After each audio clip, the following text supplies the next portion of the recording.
Right, welcome to the first ever YouTube video, and typical YouTube fashion, I decided to do a bit of a collection tour video.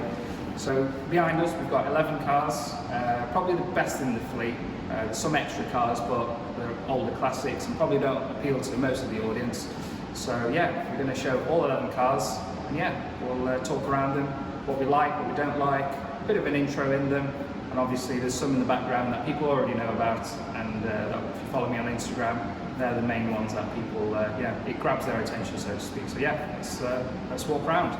So first car, probably one of the later additions to the car, one of my personal favourites. I know it's probably Zach's, he's behind the camera, personal favourite. Definitely not biased to BMWs whatsoever. But the G80 M3, no ordering G80 M3. You probably noticed from some of the details, it's no other than a CS, 1 of 100 in the UK. It's a car that was eyeballing for a while. The prices, I mean, these were listed at 120, so they were obviously a punchy figure, but managed to grab this at a little bit of a deal. In my opinion, a bit biased, but I think it's probably the best sort of looking variant of the G80 M3. I know a lot of people on YouTube go with the gold upgraded wheels, with the sort of the upgrade look to them. But yeah, just overall a great looking car. The performance of these cars are pretty strong at the moment. Great tunability, and overall I think they're a real sort of pinnacle point in the M3 range in terms of the performance they can get out with them being X-Drive as well. In this particular M3 CS, the main thing that sort of drew me to this particular car, if you come closer, not only is the wheels, but this has actually got the carbon ceramic upgrades as well. So it's quite an expensive option, I believe. Not many people went for it, but a well-worthy upgrade on the, especially with the weight of these cars now. As you'll notice, the newer cars are getting heavier and heavier, so more reliant on the braking performance. It's with the M3 CS as well. The main thing that started the trend, the yellow DRLs, and obviously the laser lights. When you're driving, they really capture the attention of the driver and gets them to boot out of the way, especially when people see this in the rearview mirror. People know what time it is. Like I say, with the M3 CS, you get a lot of carbon upgrades. So you get the carbon bonnet, so it's fully carbon, and it leaves the exposed, which is really nice in this. Obviously, the performance, the styling of the car with the CS, obviously the extra details that it has, it was definitely one to add to the collection.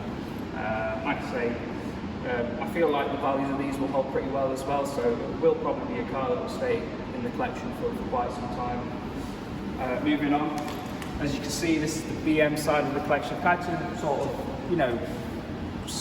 section out the collection. So the BMs all along here, some luxury cars, or the main luxury cars that we have, and obviously the supercars in the back. So moving on, not one, but 2 M5 V10s. So you can kind of see the love of these cars.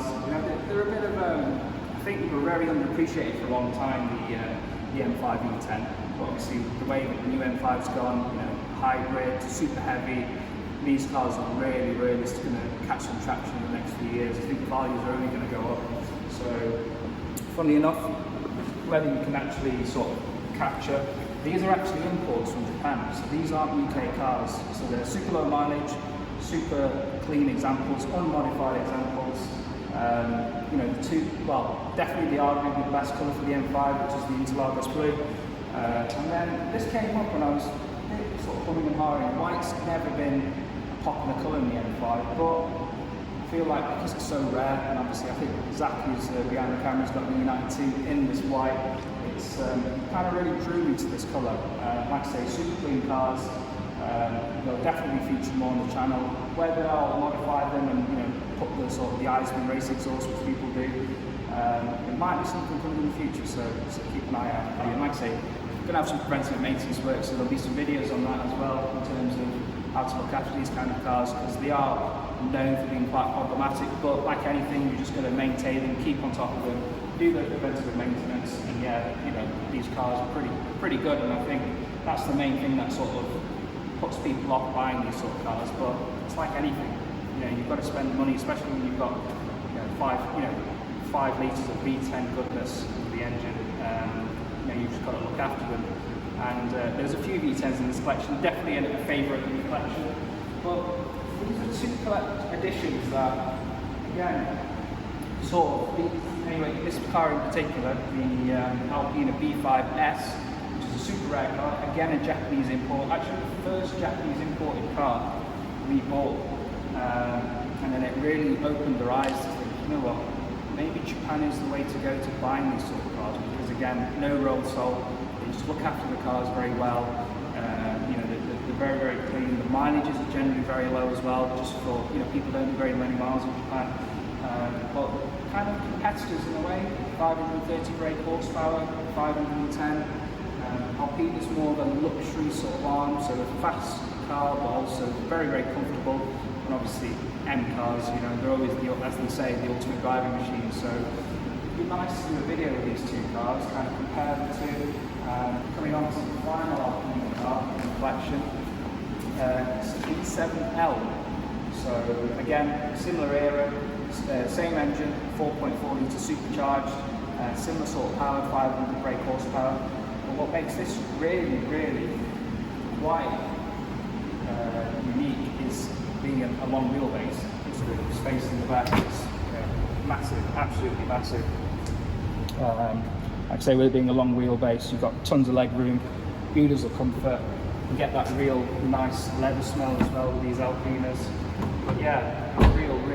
It's kind of a wolf in sheep's clothing. When you put your foot down in this, it absolutely flies. And you don't even feel it. You feel like you're in first class on an airplane. And coming on to 2008 7 Series, follows over the latest generation of the BMW 7 Series, the 760E. I mean, arguably, I'm going to put it out there as a statement, it's probably, I would say, best luxury saloon sort of limousine vehicle on the market. I mean, the amount of tech this car has, the amount of features it's got. I mean, I did a video earlier, sort of a couple of weeks back, playing PlayStation in the back, 30-inch screen, Netflix, Wi-Fi, everything, you name it. The back of this car is like being in a first-class business class. I mean, it's so cool. You don't even open the doors now. Chauffeurs are going to be redundant, I think, in the next few years. Oodles of room, and the main thing on this car, pop over and just have a look here on the screen. Blinds go up and the screen pops out, and you've got your own cinema screen in there. Netflix, play your PlayStation, YouTube, pretty much everything in this car. It's really, really impressive, and I haven't seen a car on the market that has this kind of stuff.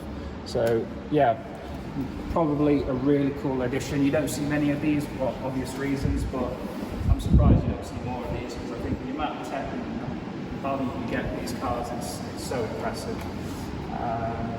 And then arguably, probably the pinnacle of luxury. It doesn't have the tech, but definitely it's a car that's, I mean, Cullen have both been in every rap video. You know, celebrities drive them. They're in London for, you know, there's so many of these. And for a while, I think I couldn't get the looks of these cars, but it's like one of those things. It's kind of, the more you see it, and obviously spec dependent as well. Rolls-Royce Cullen black badge. Obviously, you've got all the black details on it. The Racing Spirit Recipe, the wheels. The main thing with Rolls-Royce, what they're known for, is obviously the suicide doors and the Starlight headliner. So a real nice place to be. Again, these cars, you want to be sat in the back, chauffeured around, and yeah, they are just, you know, it was a tick box really for Rolls-Royce. We always wanted to have one in the collection, and then when the time was right, we were toying and humming and hawing, but I really think the Cullinan is the best on the market. You see, we don't drive these cars very often, but when they get used, they get used. Obviously, they're all fully PPF, so they're all ready to you know, do some miles when needs be.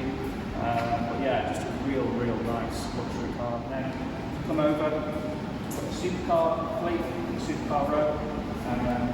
Believe it or not, this has actually been the longest in the collection. We've had a few of the F12s. I think one of the last of the Pininfarina design, so it's really traditional looking, natural aspirated V12, traditional spec, Rosso, Corsa, Crema. Yeah, just a real traditional V12 Ferrari. You know, they've got, you know, amples of power, sound great as well. I mean, a V12 Ferrari, what not to love about a V12 Ferrari? They're real staples, and I'm surprised they've still managed to keep them on, but eventually they're going to die, so I think always a V12 Ferrari will be in the collection. The car, actually, funny enough, the only car in the collection that we've actually had from new. 488 Pista, expecting in black, narrow Daytona with the yellow sort of pinstripes. It's that sort of bumblebee, black and yellow sort of theme to the car. This one, to be fair, doesn't get used a great deal. With it being the track focus car, the Cup 2s, you really want to be careful with this car in terms of the kind of conditions you get in the UK at Cup 4. But again, I think it's going to be a future classic, 488 Pista. Like the 458 Speciale, I think the values are only going to go up. So a real good looking car, super fast. But again, I think it's a car that you'll see why I don't drive this car as much, because the car next to it seems to be the one I always end up taking out. It's the one I've done probably the most mileage in, probably 2,000 to 3,000 miles in since the ownership. I mean, does it really need an explanation? The plate says it all. People know what it is. People hear what it is before they see it. Lexus LFA! No! Where the hell's that come from? It's the Stoke one! What the hell's that doing? No! No! Before they see it. The Lexus LFA, I mean, this car we've had since 2019, mid-2019. I always get crazy offers for this car. Values of these have gone rocketed. But it's such an irreplaceable car. What do you really get for this level of performance? I mean, this car, it sits in the likes of, it's got hypercar status, but with supercar value. That's the best way I put it, because any event I go to with this car, you always get ushered next to Gamis, the likes of other limited edition Ferraris. It's an oddball car because it's got such a cult following, the LFA, but I think it's, again, the rarity and it's the noise. People just go absolutely nuts for the noise. People just go absolutely nuts for the noise.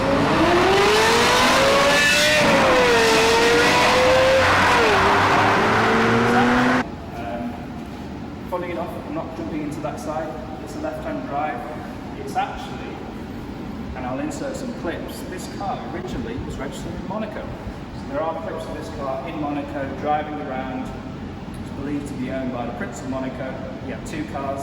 He had one that he drove, one that he stored, and this was the one he drove. So this is the one that he was driving around in Monaco, hence with it being left-hand drive, to be honest.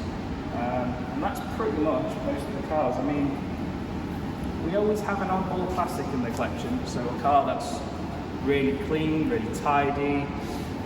We did have a car, it was an Escort Cosworth, done 8,500 miles, super original, super clean, but that moved on.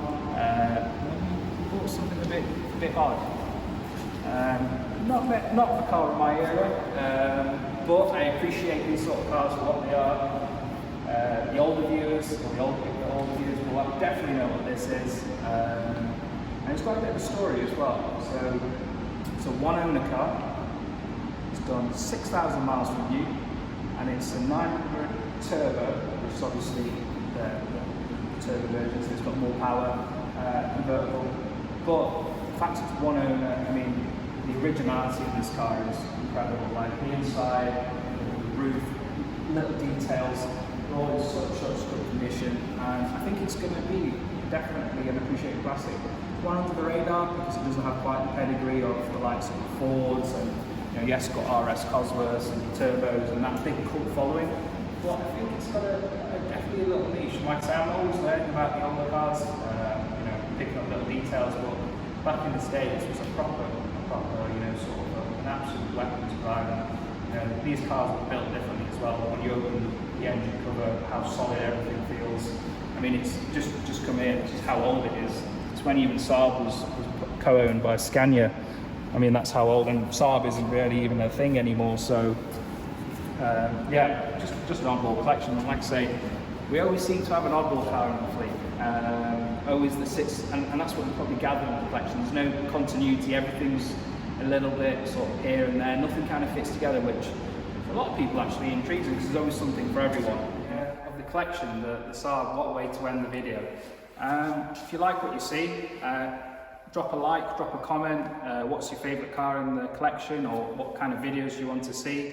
And yeah, if you really like the content, or if you want to follow a bit more on this channel and help support the channel, give it a subscribe as well. Follow me on Instagram, I'm on TikTok as well, but I'm going to try and actually produce some nice content for you guys. And like I say, next year, 2025, we'll be going to quite a few events, mainly with the LFA. So there's some cool events that I get invited to over the years. So you know, there'll be videos sort of showcasing what it's like in the LFA, possibly some comparison videos, and obviously the other cars in the fleet as well, and possibly some new purchases in 2025. So yeah, keep your eyes peeled, and thanks for watching.